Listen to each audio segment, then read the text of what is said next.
1% or less actually make financial independence. So that means 99% of the people are living in a delusion. And if you ask them what are they going to do if I gave them $10 million, what would they do with their life? I guarantee you 2 to 8 million of that will be spent in less than a minute. If you ask them what would they do if they had $10 million, they'd write down all the things. They'd buy that car, they'd buy that trip, they'd buy this. And it was all consumers, all depreciables, all devaluing. As long as they spend their money on depreciables and consumables, they really don't have a real desire for building wealth. They have to invest it and buy things that appreciate value if they want to be wealthy.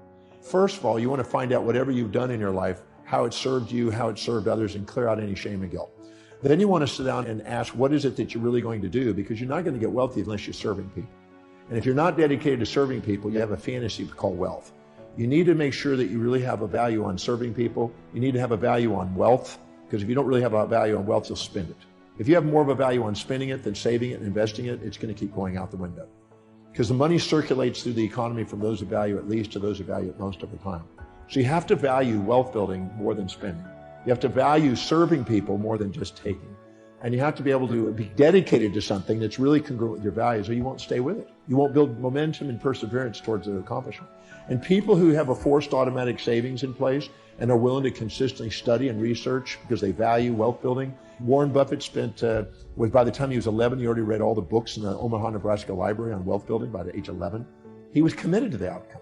People are really committed to wealth building. They study it, they research it, they mentor under it, they apply it, they have forced savings and investment structures in place. They constantly are trying to serve people, and they want to build a business that lasts. What happens is every human being lives by a set of priorities, a set of values, things that are most important to least important in their life. Whenever they set goals that are congruent and aligned with their highest values, they become the most powerful and effective people they can be. This is when they're the most grateful, the most resilient. This is when they're most disciplined and most fulfilled in their life. Whenever they're living by lower values and trying to inject the values of others or minimize themselves and live by lower value systems, they procrastinate, hesitate, frustrate, and they become, you might say, victims of their history, not masters of their destiny. So you look at how people fill their space. You look at how they spend their time. You look at what they are disciplined about and focused on. You look at where they're most organized. You look at where they spend the most money. You look at what energizes them the most. You look at what they think about, visualize, affirm, and converse with others about most that is in line with what they're creating in life. Look at what they're inspired by, what their goals are, and what they love learning. If you look and find the common threads to those questions, it'll narrow down to what you're dedicated to and what you spontaneously can't wait to get up in the morning and do. Any individual that is setting goals, intentions that are congruent and aligned with the highest values, they have the highest probability of being spontaneously inspired in the morning to get up and do it.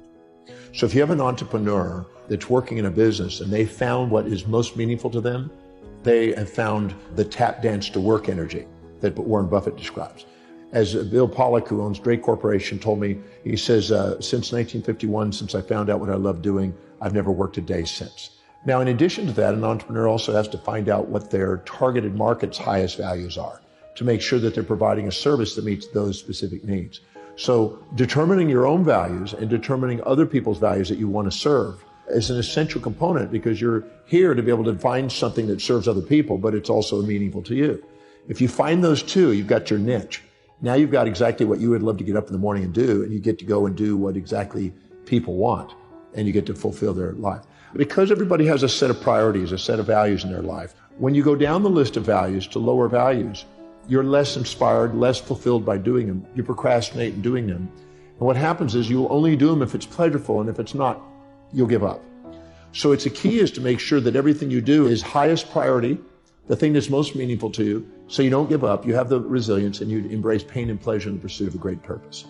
If you are not living by your highest values because you're wanting to do it with pleasure only and you want to give up of its pain, you'll need motivation all the time. The difference between inspiration, which is from within, is people who are inspired from within are living by their highest values. And people that need motivation from without are people that haven't found that highest value and are living by lower values. And they need constant incentives and motivation and only pleasure to keep them going. So I'm not a motivational speaker, and I don't promote motivation because I think motivation is a symptom more than a solution. The animal is always having an impulse for that which is prey and pleasure, and an instinct away from that which is pain and predator. So our animal nature needs motivation.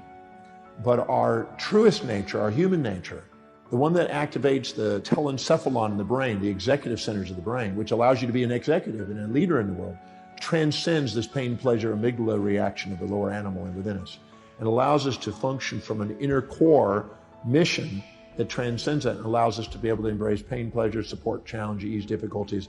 Any complementary pair of opposites that you face along the way, you turn into on the way. If you're expecting to float across between two buildings, that's unrealistic expectation.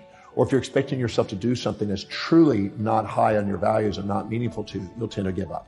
Or expecting some other human being to do something that doesn't abide by the laws of the universe, or expecting them to live outside their values. Because every human being makes decisions according to what will give them the greatest advantage over disadvantage, greatest reward over risk to their highest values. So if you expect yourself to do something that's not really meaningful to you, it sounds like a neat whim, but it's not really you, you're going to end up self-defeating and end up with the A, B, C, Ds of negativity. Internal anger and aggression, internal blame and feelings of betrayal, internal criticism and challenge, internal despondency, despair, and depression. And these ABCDs of negativity that you internally have, which some people call negative self-talk and negative self-behavior, is actually a feedback mechanism to make sure we're setting realistic expectations that are aligned with our real values. And we know that it's real if we can see it in our mind's eye, we see the strategy, we know the action steps, and it's obtainable. Now, those are the keys. When you do, you have a realistic expectation, you keep showing effort and evidence of manifesting what you want to manifest.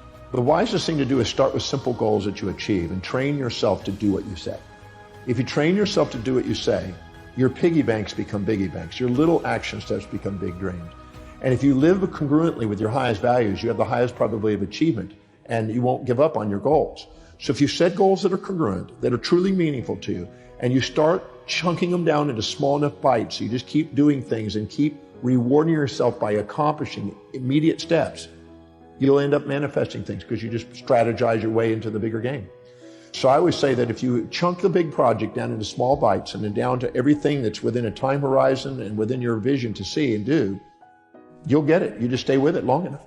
If you stay perseverant towards an objective and exemplify action every day towards your objective, sooner or later everybody else kind of dies out and you're at the top. You just got to stay with it. Well, procrastination is a result of three primary things. It's an unclear vision.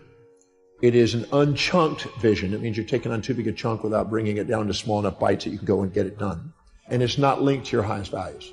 If you take the objective that you have, you make sure it is abide by the laws of the universe, it's doable.